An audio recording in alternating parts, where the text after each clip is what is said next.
Welcome to Melbourne. Hi, my name is Gus, or Angus. I'm a member of the Melbourne Scottish Fiddle Club, and soon I'll be heading off to Shetland for the Fiddle Frenzy Festival. But first, I need to pick up a fiddle.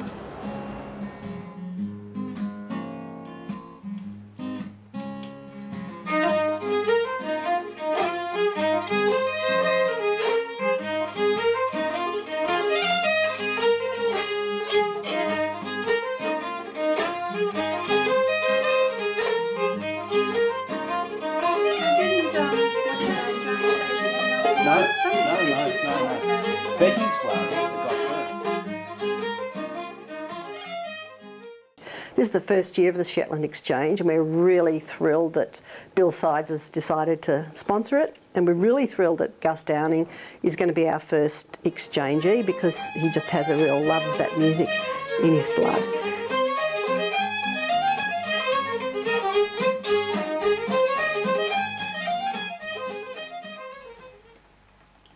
I was very interested in supporting a cultural thing. I've been very interested in music all my life. I did learn the violin, but I was never any good at it. But I've always had music around me, and I've really liked it. And some years ago now, when the Fiddle Club basically, shall I say, discovered John Anderson, discovered my grandfather's violins and mounted a concert. It was very, very clear then that they were very, very interested in supporting the Scottish way. The Melbourne Scottish Fiddle Club, it's something that I really wanted to do when I came back from Boston, where I'd been playing in the Boston Scottish Fiddle Club, which was a fantastic organisation. And I really loved it. It kind of combined my interest in Celtic music, my love of playing fiddle, and I knew, because I was a violin teacher originally, I knew I could teach people, and I really wanted to play that same kind of music. So I just passed a fly around at the Celtic Festival and got about 15 people, and then it just really grew by itself. People liked it, they told their friends, kids came, brought their mothers, kids came, brought their brothers, and we had mothers came, brought their daughters, so it just kind of grew from there. And we've probably had about 200 people through the club all up, and we've done some fantastic things. And I guess the whole point of it was really to build a group of people who could play the repertoire and could play it in sessions and have fun together. About 5 or 6 years ago, when the Scottish Fiddle Club discovered my grandfather's violins, Judy, I think, was called over to my aunt's place to play one of my grandfather's violins. And I think she was a little bit dubious about it at the time, you know, what's this going to be like? But anyway, it was my aunt's 80th birthday. She went over there and she played the violin, and I think she rather liked it because she said, was there any more of them around? My aunt said, oh yeah, disappeared out the back room, and there was quite a few more out there. And as I have it, Judy then asked, well, is there any more of these violins around? And my aunt said, oh, you need to talk to Bill Sides about that. So almost immediately Judy rang me, said, I understand you know something about John Anderson violins. The Shetland thing really for our club has grown from an interest that I had, an interest that also Verona Burgess had. Verona put quite a bit of time into the club maybe 10 years ago, and Verona was a teacher in the Shetlands actually with Tammy Anderson, so there's a real strong connection there. And there's a lot of people in Melbourne who we know have real Shetland connections, but we hadn't met Bill Sides until the time when I got a phone call, please come and play the fiddle. Got this fiddle made by the family member, it's in a cupboard, it's somebody's birthday, and we thought, oh well, whatever, we will. And then we encountered this fantastic family, and they're just so friendly and so welcoming, and they're so inspired by what their grandfather did. And Bill was just really enthusiastic about gathering together all these fiddles that his grandfather had made. John Anderson was my maternal grandfather. He was born in the Shetlands, and he came out to Australia when he was very young, And like many Shetlanders, he had he loved fiddles. He was also the other side of Shetlanders. He was a herring fisherman, and so when he wasn't fishing for herrings, I guess he was making violins.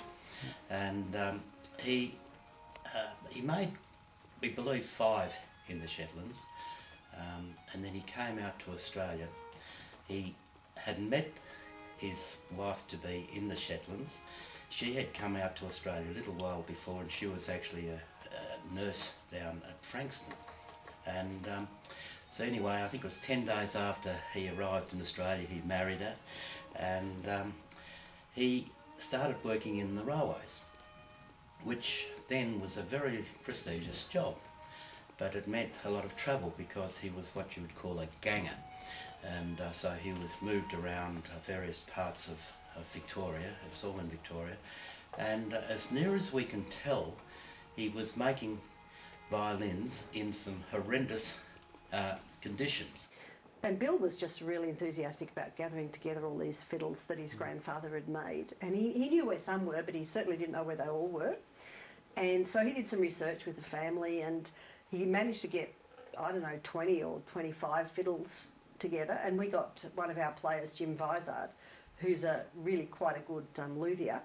He fixed them all up, and a lot of them were in really good shape, but some of them weren't, and so there was work to be done on them, and Jim thoroughly enjoyed doing that, and he wrote up a little bit about each fiddle, and then we played them at a concert, and that was such a moving experience, because all of the Bill sides and his family and his aunties and his kids and the Anderson descendants were sitting, I think, in the front row by memory, but certainly near the front, and tears were streaming down their faces when we were playing the Shetland tunes, and it was such a beautiful thing to be able to do. And that concert actually was all focused on Scottish music in Australia, so it was really appropriate. So it's kind of grown from there, and the friendship with Bill and Diane is a really strong one, and we know it's going to continue, and they're going to get a lot of benefit out of having our visitors here from Shetland, and we're going to get a huge benefit out of sending our players to Shetland. So it's just a lovely thing to be able to do. Can you tell me about that fiddle? This fiddle, Gus, is quite an interesting one for me. I learned to play on this violin, but it's actually my mother's violin, and it was one that my grandfather gave to her when she was very young, I think about 10 years of age or thereabouts, and she learned to play on it. She was actually a very accomplished player. It is actually number 10, and it was built in 1931. It's still in very good condition. It's had a lot of use, a lot of hard use, and at the fiddle concert, it's the one that Judy grabbed. So maybe maybe that says something. I don't know, but it certainly has got a very nice sound, and it has been well thought of by anybody who's ever touched it. There are several other violins around that are very, very similar age to this, and they all sound very, very similar. I think some people said it, they're sort of a melodic or a classical type of sound, whereas some of his later violins tended to be more folky, more strident, perhaps a little louder. He experimented a lot with woods, and that's possibly got a lot to do with it. But anyway, this one, Gus, we'd like you to take this one to the Shetlands and look after it and make it talk, and just show the Shetlands what one of their folk has done in Australia. Right. It's going to be an honour. Well, thank you very much. I'll take good care of it, and thank you very much for the opportunity. Thank you. Arriving in Lerwick, Alaric, in about the 6th of August, and I'll be there until about the 16th. So if you see me walking around the streets of Lerwick or Alaric, come and say hi. My name's Angus or Gus. Looking forward to meeting everybody over there.